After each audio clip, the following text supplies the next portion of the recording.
Ada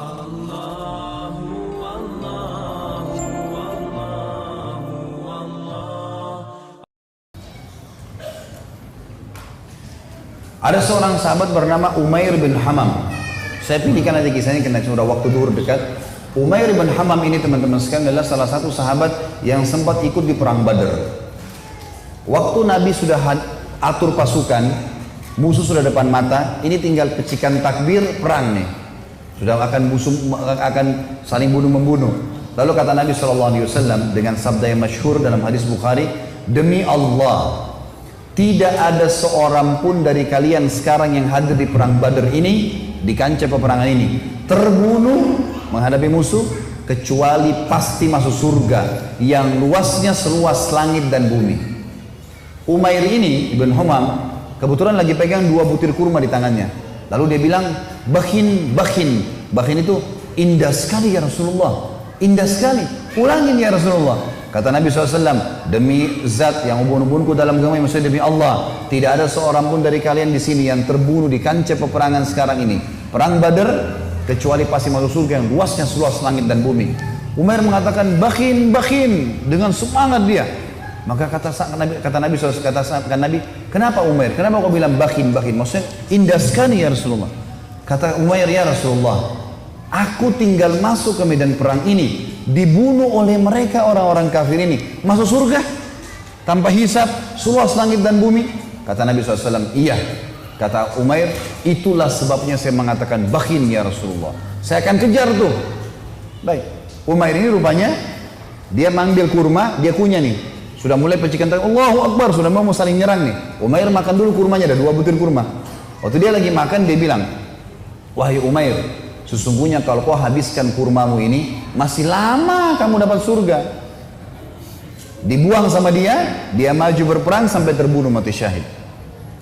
Lihat heroiknya sahabat ya, bagaimana mereka langsung menyambut apa yang disampaikan Allah dan Rasulnya. Kisah yang unik adalah kisah 2 orang yang bernama anak muda ini, Mu'adz dan adiknya Auf bin Afra. Ini teman-teman, Mu'adz ini umurnya 16 tahun, adiknya Auf namanya, ini umurnya 15 tahun. Ini masih belasan tahun ini. Bandingkan dengan generasi muda Islam sekarang. Azan aja belum tentu ke masjid gitu.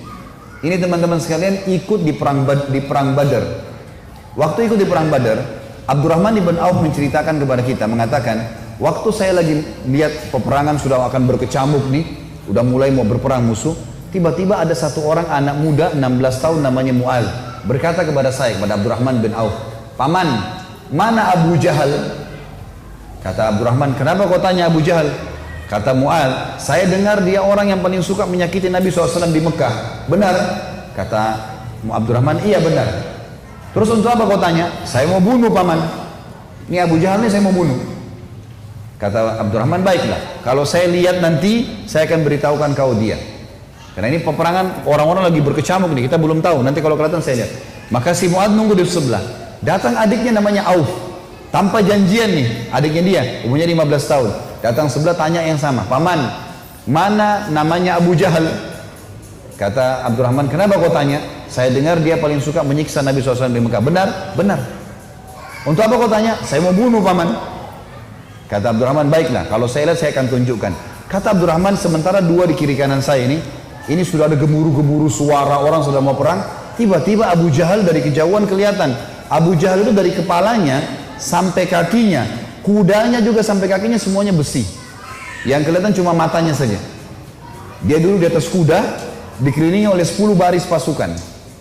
Lingkar. Nggak bisa ditembusin. Bayangkan kalau satu orang berdiri, ada orang buat lingkaran pertama, lingkaran kedua, sampai 10 lingkaran. Gimana caranya menembus nih? Kata Abdurrahman, waktu saya lihat saya bilang, itu Abu Jahal. Waktu saya bilang itu Abu Jahal, kata Abdurrahman, demi Allah, si Mu'adz sama Auf seperti 2 anak panah yang melesit ya, dilepas dari busurnya. Lari dua-duanya, menembus 10 baris itu. Tebas sana, tebas sini, naik di atas pundaknya sampai ke Abu Jahal. Dan dua-duanya menebasin pedangnya sampai kena ke pahanya Abu Jahal. Sobek pahanya Abu Jahal ini, berdarah, jatuh dari kuda, gitu kan. Abu Jahal ini rajanya mereka ya. Rajanya orang-orang Mekah waktu itu. Dan kalau ini kalah, ini mati, berbubar semua di pasukan. Yang terjadi teman-teman sekalian, si Auf, si adik ini 15 tahun, dikeroyoki oleh pengawal-pengawalnya Abu Jahal, mati syahid. Si Mu'adz ini sempat nangkis-nangkis, tangannya kena tebasan pedang. Tapi dia sempat keluar gitu kan. Dia keluar dari medan perang, 16 tahun teman-teman sekalian. Diambil imamahnya, diikat tangannya sama dia. Yang sobek itu, diikat sama dia. Dia masuk melawan satu tangan. Waktu dia lagi perang, dia rasa tangannya ini mengganggu dia. Kesakitan kan? Dia mau cari mati syahid nih. Dia keluar ke kancah peperangan, tangannya ini diinjak sama kakinya, ditarik sama dia. Diputus sekalian. Dia masuk berperang sampai terbunuh teman-teman sekalian. 15 sama 16 tahun yakin mati di medan perang, ini adalah syahid. Gak ada rasa takut sama sekali. Ini luar biasa bagaimana. Kisah yang lain Abu Dujana. Abu Dujana radhiyallahu anhu ini sahabat Nabi. Pernah begini, Syammah namanya dia Syammah ya. Beliau pernah ini Nabi SAW pegang pedang di perang Uhud.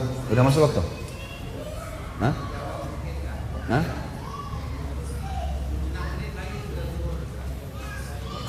Terus? Maksudnya mau pertanyaan? Butuh tanya jawab atau materi nih? Nah?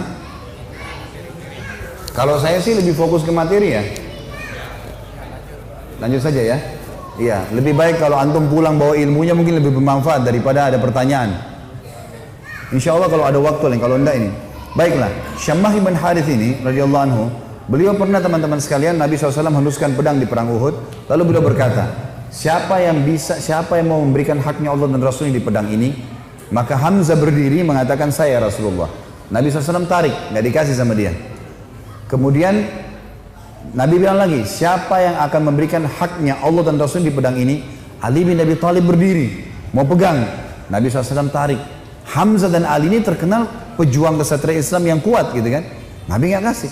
Nabi ulangi lagi yang ketiga, siapa yang memberikan haknya Allah dan Rasul di pedang ini? Maka berdiri lagi teman-teman sekalian, sahabat Nabi yang ketiga, yang sangat terkenal juga adalah Mikdad. Mikdad ini terkenal, Umar bin Khattab jadikan dia seperti kekuatan 1000 orang. Saya Rasulullah, Nabi SAW tarik, gak dikasih. Nabi ulangi yang keempat kali, siapa yang memberikan hak Rasulullah di pedang ini? Maka Abu Dujana ini, Syammah ini berdiri mengatakannya, Rasulullah, apa haknya Allah dan Rasulnya di pedang itu? Maka kata Nabi SAW, engkau mengambilnya dan engkau menghantamkan ke musuhmu, pakai perang ini sampai pedang ini bengkok. Kata Syammah, baik Rasulullah, saya akan berikan haknya, kasih ke saya pedang itu. Maka Nabi SAW pun memberikan pedang itu. Karena Nabi SAW ingin sahabat ini bertanya dulu apa haknya Allah Rasulullah di pedang itu. Maka diambil oleh Abu Dujana. Lalu Abu Dujana ini memegang pedangnya. Lalu imamanya tadinya warna merah, warna hitam, diganti warna merah sama dia. Zaman itu kalau pakai imamah merah berarti mau mati gitu. Dipakai warna merah sama dia.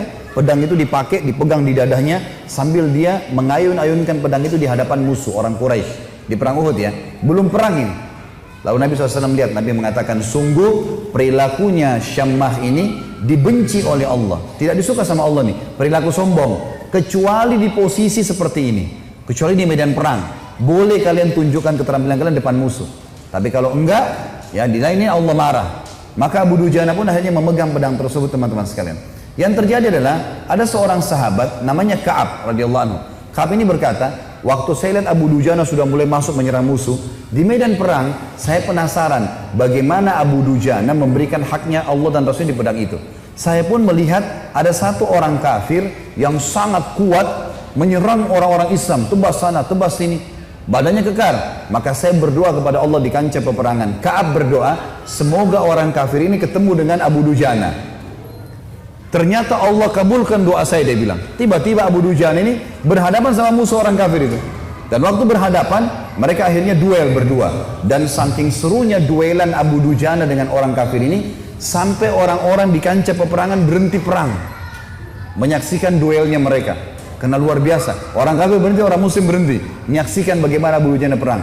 Sampai akhirnya Abu Dujana ditebas sama orang tersebut dengan pedang dengan sangat kuat, ditangkis sama perisai, sampai perisai itu terbelah dua dan pedangnya orang kafir melengket.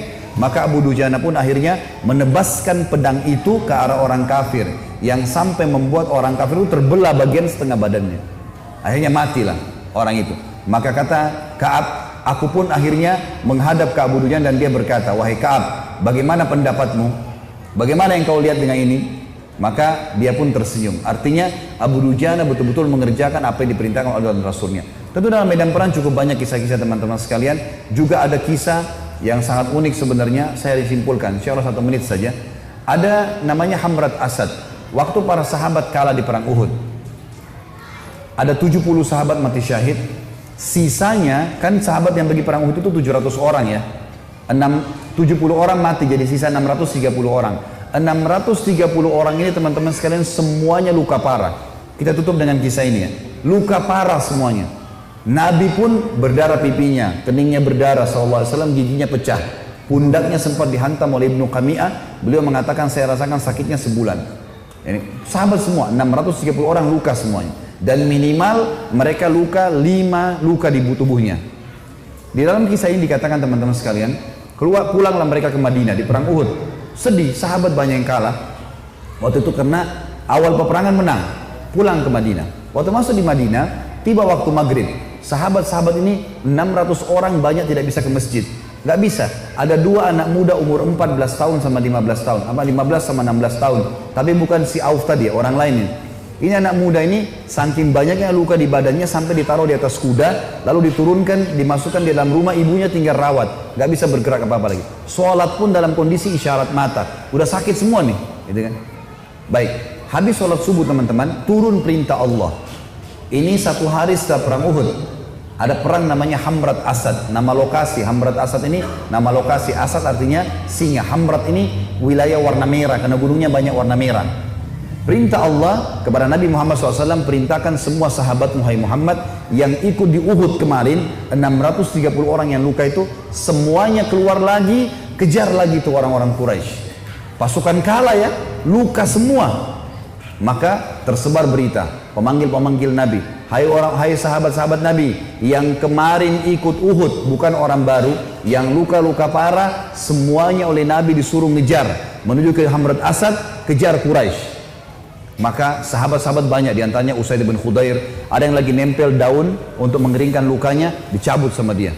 Sami'na wa ata'na, kami patuh dan tenang.